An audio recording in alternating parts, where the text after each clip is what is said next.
somente de pão, mas de toda a palavra da boca de Deus. Olá, irmãos e irmãs, estamos no primeiro domingo desse tempo de Quaresma. Nós temos o Evangelho de hoje de Mateus, no capítulo 4, versículo de 1 a 11. Naquele tempo, o Espírito conduziu Jesus ao deserto para ser tentado pelo diabo.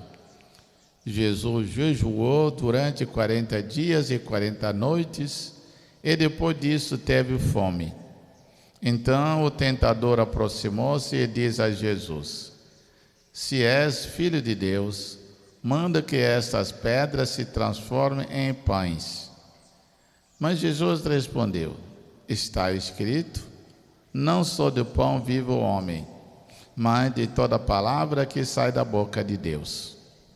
Então o diabo levou Jesus à cidade santa, colocou-o sobre a parte mais alta do templo. Ele disse: Se és filho de Deus, lança-te daqui abaixo, porque está escrito: Deus dará ordens aos seus anjos a teu respeito, e eles te levarão nas mãos, para que não tropeces em alguma pedra. Jesus lhe respondeu: Também está escrito: Não tentarás o Senhor teu Deus. Novamente, o diabo levou Jesus para um monte muito alto, mostrou-lhe todos os reinos do mundo e sua glória, e lhe disse: Eu te darei tudo isso, se te ajoelhares diante de mim para me adorar. Jesus lhe disse: Vai-te embora, Satanás, porque está escrito: Adorarás ao Senhor teu Deus, e somente a Ele prestará culto. Então o diabo deixou, e os anjos se aproximaram e serviram a Jesus. Palavra da salvação. Glória a vós, Senhor.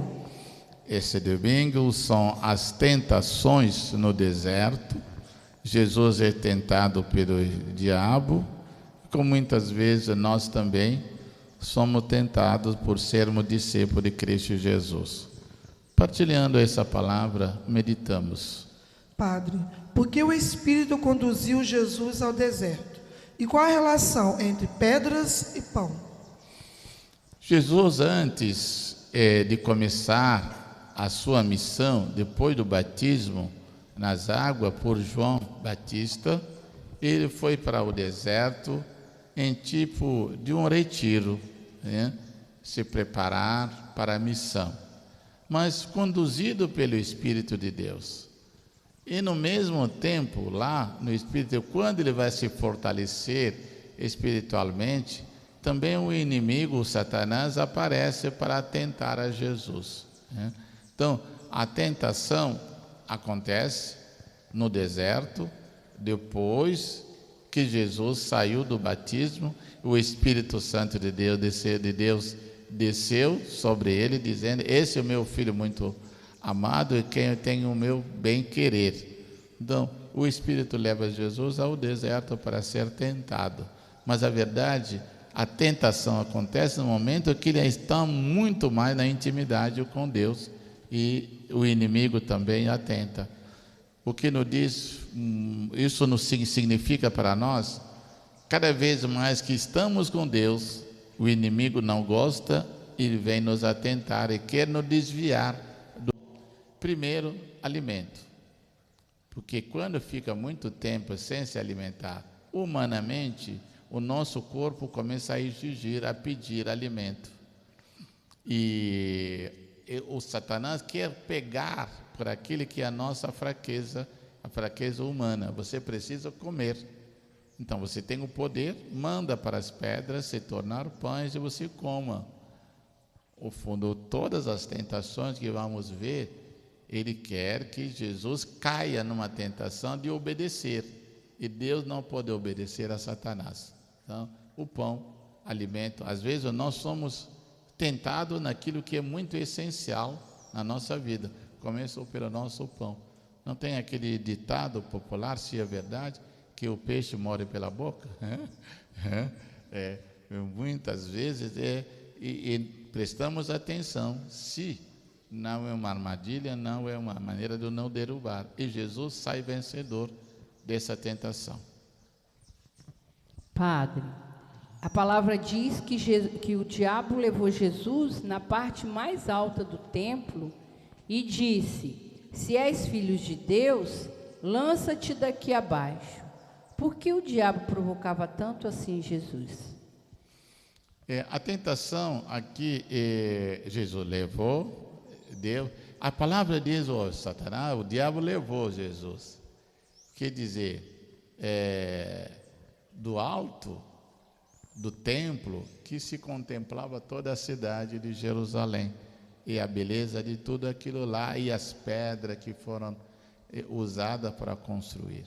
E vai dizer: lança-te daqui abaixo, e está escrito que os anjos vão te proteger. Fiz a pergunta. Então, ele vai dizer, Jesus vai dizer que, porque Satanás vai usar uma palavra, vai usar uma citação bíblica, aliás, do Salmo, vai dizer: está escrito. Então não sou eu que estou dizendo, está aqui, se você fizer isso. Padre, é a passagem, que diz: com as mãos eles te sustentarão, para que jamais tropeces em alguma pedra.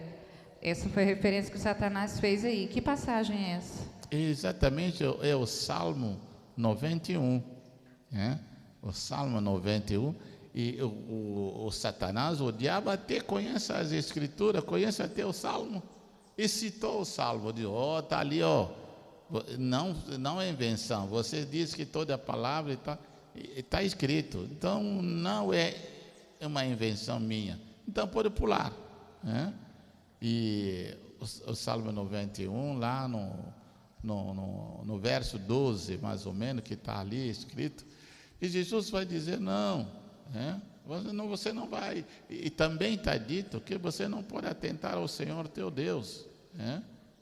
Por quê? O que o Satanás queria? Queria antecipar o tempo, a guerra, o final do tempo, a luta do bem e do mal, que vai acontecer no fim dos tempos. Queria, se Jesus fizer isso, o Satanás, com seus seguidores, ia entrar numa luta. Mas Jesus, essa aqui é reservada lá no fim do tempo. Ele tem que morrer, tem que ressuscitar, glorioso, e no tempo que Deus, o Pai, determinou, que vai ter essa luta. Mas aí vai ter com os arcanjos que vão aniquilar o Satanás e o diabo.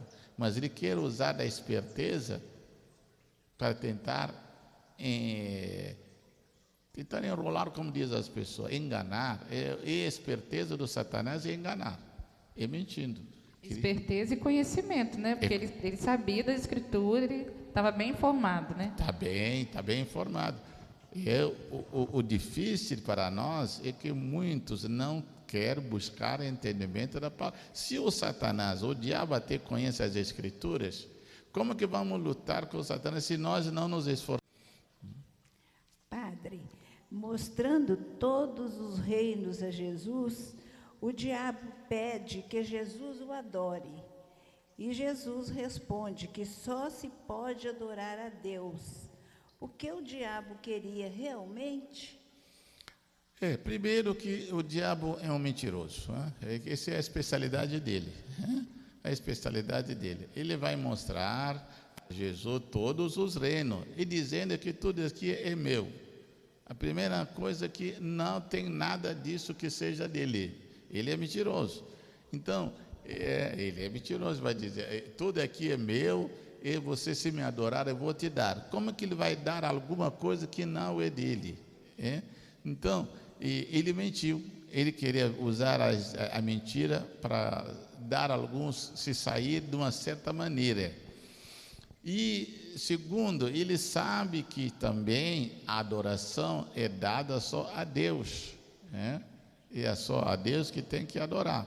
Até foi expulso por falta dessa reverência dele ao Deus. Ele foi expulso por causa disso. Então, quer que Deus, o Filho, ainda se inclina, adore a Ele. Então, e Jesus vai dizer, não, está escrito que tu deve adorar só a Deus, é o único Deus que tem que ser adorado. Então, ele fica sem mais argumentos, aí ele vai embora e, como diz a palavra, ele voltará no fim do tempo. E no fim do tempo vai ser o tempo de julgamento. E julgamento é condenação. Mas ele não desiste. Ele não desiste da luta. Ele é expulso, ele vai. A mesma coisa nas nossas vidas, o inimigo vai nos atentando. Nós vencemos com a graça de Deus, o poder do Cristo Jesus, mas não podemos dizer que agora está resolvido. Ele de tempo em tempo vem nos atentar novamente. Esse tempo de Quaresma, irmão, vamos nos fortificar, nos fortalecer na nossa oração e na adoração a Deus, que é o único Deus, nos inclinar diante do Santíssimo. Vamos intensificar a nossa vida de oração e fazer o jejum. Que Deus esteja na sua vida, te abençoe, abençoe a sua família, o seu lar. Ele que é Pai, Filho e Espírito Santo. Amém. Amém.